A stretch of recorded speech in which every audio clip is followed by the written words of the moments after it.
हमारी वही है जो हमारे माननीय राष्ट्रीय अध्यक्ष जी की है, हमारी पार्टी की है। हम सामाजिक न्याय की बात करते हैं, हम बराबरी की बात करते हैं, हम समता समानता की बात करते हैं। इसीलिए हमारे माननीय राष्ट्रीय अध्यक्ष जी हमेशा कहते हैं कि हम जातीय जनगणना के पक्ष में हैं। हम ऐसे ही बात करते हैं कि जितनी जिसकी जनसंख्या उतनी उसकी हिस्सेदारी। बराबरी की बात करते हैं हम कि जितनी जनसंख्या है उस हिसाब से आरक्षण मिले, उस हिसाब से सबको मूलभूत आवश्यकताएं सब तक पहुँचे और आर्थिक न्याय के साथ सामाजिक न्याय भी हो। पूरा अपना नाम और पता, अपना पद बता दीजिए, जो हमारे दर्शकों को, जो मेरे दर्शक हैं, हम मेरे मुझको फॉलो करते हैं, पूरा बायोडाटा बताइए। जी बिल्कुल, मेरा नाम सर्वेश त्रिपाठी है। मैं ग्राम सरैया तिवारी का निवासी हूँ गोरखपुर में, और मैं अभी समाजवादी योजन सभा का राष्ट्रीय सचिव, राष्ट्रीय प्रवक्ता हूँ। और समाजवादी योजन सभा का इन 3 जिलों का प्रभार है मेरे पास, लोकसभा का गोरखपुर, संत कबीर नगर और डुमरियागंज। मैं पहले यूपीएससी 2012 बैच में असिस्टेंट कमांडेंट था, मैंने 10 साल सेवाएं दी हैं और अब मैं समाजवादी का एक कार्यकर्ता हूँ। आज पूरे गोरखपुर सहित पूरे देश में चुनावी बिगुल फूंक चुका है। मोदी जी कहते हैं 400 पार, इस पे क्या कहना चाहिए? देखिए, मोदी जी बहुत कुछ कहते हैं, मोदी जी बहुत कुछ कहते आए हैं 2014 से, और जो उन्होंने कहा है वो उन्होंने नहीं किया है। 400 पार और ये जो पूरी अवधारणा है यही संविधान के खिलाफ है। इसीलिए हमारे माननीय राष्ट्रपति जी हम सब कह रहे हैं कि संविधान को बचाना पड़ेगा, क्योंकि ये जो तरीका है 400 पार, लोग हम अब जैसे तीसरे चरण का मतदान हुआ तब तक हमने देख लिया कि ये हताशा दिख रही है। मोदी जी हिंदू मुसलमान पे उतर आए हैं, क्योंकि एक तरफा सीटें जो है वो हमारी तरफ जा रही है, विपक्ष की तरफ, इंडिया गठबंधन की तरफ जा रही है। तो उसके बाद अब वो प्रशासन का उपयोग करके ऐसी हालत ला रहे हैं कि अब जो संवैधानिक संरचना है देश की, जो सोशल फैब्रिक है वो टूटे, लोग हिंदू मुसलमान में लड़े, जाति अपने में लड़े, और ये संविधान के खिलाफ है। अब आरक्षण पे बात आ गई है, कई जगहों पे उनको क्लैरिफिकेशन देना पड़ रहा है, कभी आरक्षण के विरोध में बोल रहे हैं। तो ये संविधान पे खतरा है। संविधान पे लोगों को समझना पड़ेगा कि संविधान पे खतरा ऐसे है कि चंडीगढ़ में चुनाव होता है, वो उनके पक्ष में कर लेते हैं, कोर्ट को बीच में जाना पड़ता है। 2 चुने हुए मुख्यमंत्री हमारे जेल में भेज दिए जाते हैं। केजरीवाल जी, झारखंड में जो हुआ वो देख ही रहे हैं आप।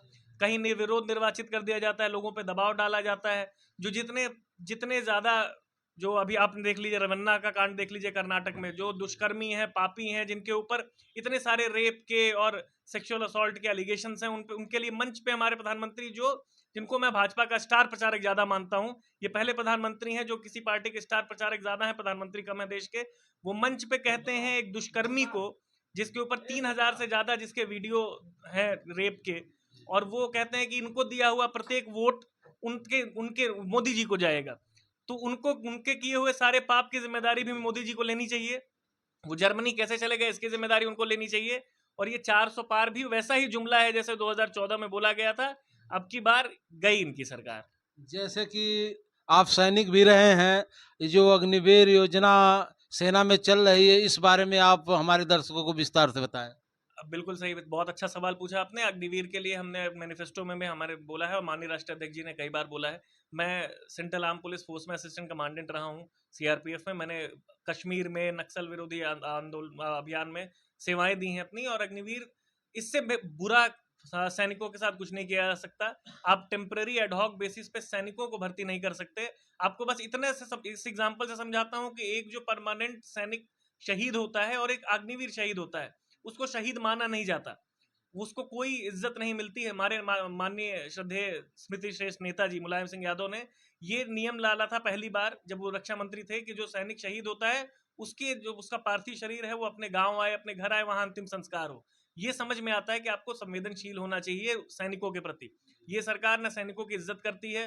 पुलवामा में इतने सारे सीआरपीएफ के 40 जवान शहीद हुए, उनको ओल्ड पेंशन तक नहीं है, पुरानी पेंशन नहीं है। आपको बताते चले कि 11 जनवरी को पिछले साल माननीय दिल्ली उच्च न्यायालय ने पुरानी पेंशन जितने भी पैरामिलिट्री फोर्सेज हैं, सेंट्रल आर्म पुलिस फोर्सेज, उनके जवानों को दी। लेकिन ये सरकार जो अपने आप को बहुत ही बताती है कि राष्ट्रवादी सरकार है, सैनिकों के नाम पे वोट मांगती है पुलवामा में, यही सरकार उनके विरोध में पुरानी पेंशन के एसएलपी लेके सुप्रीम कोर्ट में चली गई और आज भी केस लड़ रही है। तो ये राष्ट्र विरोधी सरकार राष्ट्र विरोधी नीतियों के साथ है। और ये समझे, लोग, जनता समझ रही है। 3 चरण में दिख गया, आगे भी दिखेगा, रिजल्ट हमारे पक्ष में आने वाला है।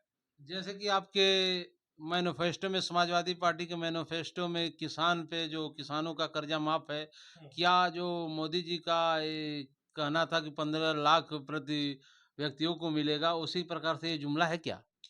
अब आप देख लीजिए, किसानों को 2 बार जाना पड़ा सड़कों पे, उनके लिए कीलें लगाई गई, ऐसा कि उनको आतंकवादियों जैसा ट्रीट किया गया। तो ये आपको बताता है किसानों को बस वो एमएसपी ही तो मांग रहे थे। पिछली बार भी आपने कहा था कि देंगे, आपने दिया नहीं। हमारे देश में ये बहुत ही अफसोसजनक स्थिति है कि किसान, जवान, महिलाएं, पहलवान, ये सब सड़कों पे बैठे हुए हैं। महिला कुश्ती, हमारे जितने महिलाएं थीं, जो हमारे खिलाड़ी थे, जो पदक लेके आए देश के लिए, वो वहां बैठे थे दिल्ली में, और उनको उनके लाख विरोध के बाद भी टिकट मिल ही गया उस परिवार को। नहीं पिता को तो पुत्र को टिकट दे दिया आपने, और उनके ऊपर कोई कार्रवाई नहीं की। किसानों की स्थिति ये है कि वो एमएसपी मांग रहे हैं, उनको नहीं दिया जा रहा, मिनिमम सपोर्ट प्राइस तक नहीं दे सकते हैं आप।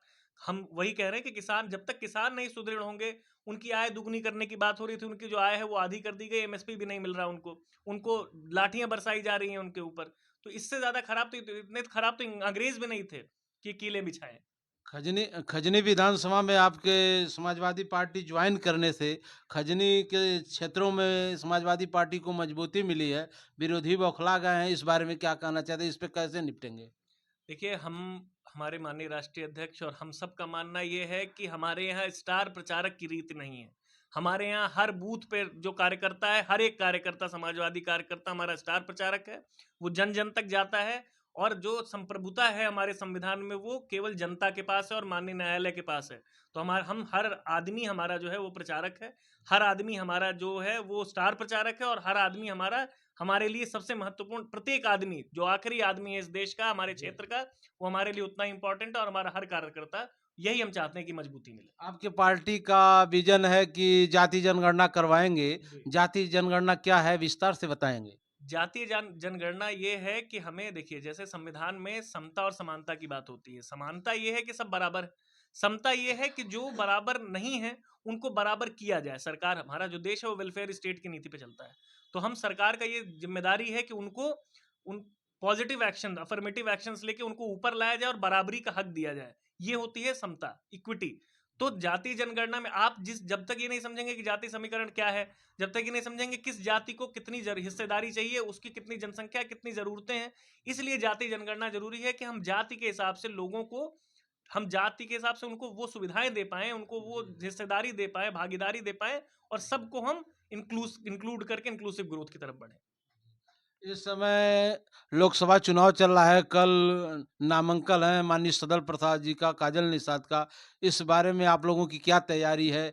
क्या तेजस्वी यादव पूर्व उप मुख्यमंत्री बिहार आ रहे हैं, तो उनके स्वागत में क्या तैयारी आप लोगों की चल रही है? देखिए, स्वागत, अभी अभी ये समय जो है हमेशा जनता का होता है। तेजस्वी जी एग्जाम्पल हैं। हम जब बेरोजगारी की बात कर रहे हैं, महंगाई की बात कर रहे हैं, सबसे बड़ा मुद्दा यहाँ हमारे यहाँ जवानों का है कि उनको बेरोजगार बनाया जा रहा है, पेपर लीक हो जा रहे हैं। पिछले 10 साल में आप किसी से भी पूछ लीजिए, 10 साल केंद्र में सरकार रह गई, 7 साल राज्य में सरकार है, कितने लोगों को रोजगार मिला, ये सवाल पूछा जाना चाहिए, और हमारे देश की जनता पूछ रही है। तो बेरोजगारी में तेजस्वी जी एक उदाहरण है कि उन्होंने एक बार पॉलिटिकल विल दिखाई, और इतने सारे लोगों को यूपी से, इस हमारे जिले से, बॉर्डर्स के बहुत सारे लोग जाके बिहार में नौकरी पाए हैं, शिक्षक बने हैं। तो ये एग्जाम्पल है कि अगर कोई नेता चाहे तो वो शुचिता को रखते हुए अपना कार्य कर सकता है आज भी। तो उनका भव्य स्वागत किया जाएगा, जनता स्वागत करेगी, और कल नामांकन बहुत ही पूरे जोश खरोश से सारे कार्यकर्ता मिलकर नामांकन करवाएंगे और विजय की तरफ बढ़ेंगे। आप संत कबीर नगर से मिलान करते हैं, वहाँ भारतीय जनता पार्टी के वर्तमान सांसद प्रवीण निषाद हैं, उनके विपक्ष में समाजवादी पार्टी ने लक्ष्मीकांत पप्पू निषाद को उतारा है। क्या निषाद वोटरों में या सभी पिछड़ी और दलित और सभी जातियों में उनकी अच्छी पकड़ मौजूद हो रही है कि नहीं? देखिए, जो संजय निषाद जी हैं या प्रवीण निषाद जी हैं, निषादों का रिप्रेजेंटेटिव माना गया था उनको, प्रतिनिधि। लेकिन निषाद समाज, हम आस पास, मेरा गांव, मेरा क्षेत्र निषादों से हम हमेशा बात होती रहती है, हमारे बहुत ही निकट संबंध है, और मैं उनकी बातें सुनता रहता हूँ, बचपन से सुनता आया हूँ।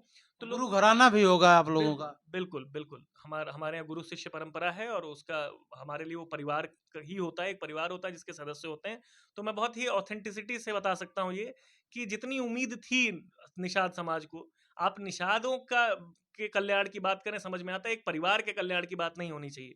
तो संजय निषाद जी का निश्चित कल्याण हुआ है, प्रवीण निषाद जी का हुआ है, उनको चुन के 2018 में। क्या पप्पू निषाद का भी गुरुओं का आशीर्वाद पप्पू निषाद के पास भी जमा रहेगा? बिल्कुल, गुरुओं का आशीर्वाद तो रहेगा ही और जो निषाद समाज है उनका बहुत ही समर्थन उनको मिलता दिखाई दे रहा है, उनसे बहुत उम्मीद है और पहले भी उनकी बहुत इज़्ज़त की जाती है उस समाज में। खलीलाबाद के पूर्व विधायक जय चौबे तत्काल ही इस्तीफा देकर भारतीय जनता पार्टी में ज्वाइन किए हैं। क्या वो समाजवादी पार्टी के प्रत्याशी को प्रभावित करेंगे?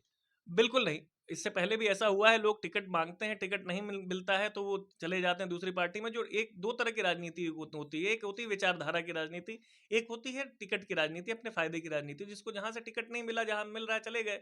तो अगर कोई आदमी एक टिकट के नाते किसी और पार्टी से आके फिर किसी और पार्टी में चला जाता है, तो ये सवाल आपका खुद ही जवाब दे रहा है कि वो लोगों का ना नेता है, ना लोगों को प्रभावित करता है। ये थे प्रवक्ता जी जो समाजवादी पार्टी योजन सभा के हैं और मैं रवि निषाद। देखते रहिए पूर्वांचल न्यूज़। नमस्कार।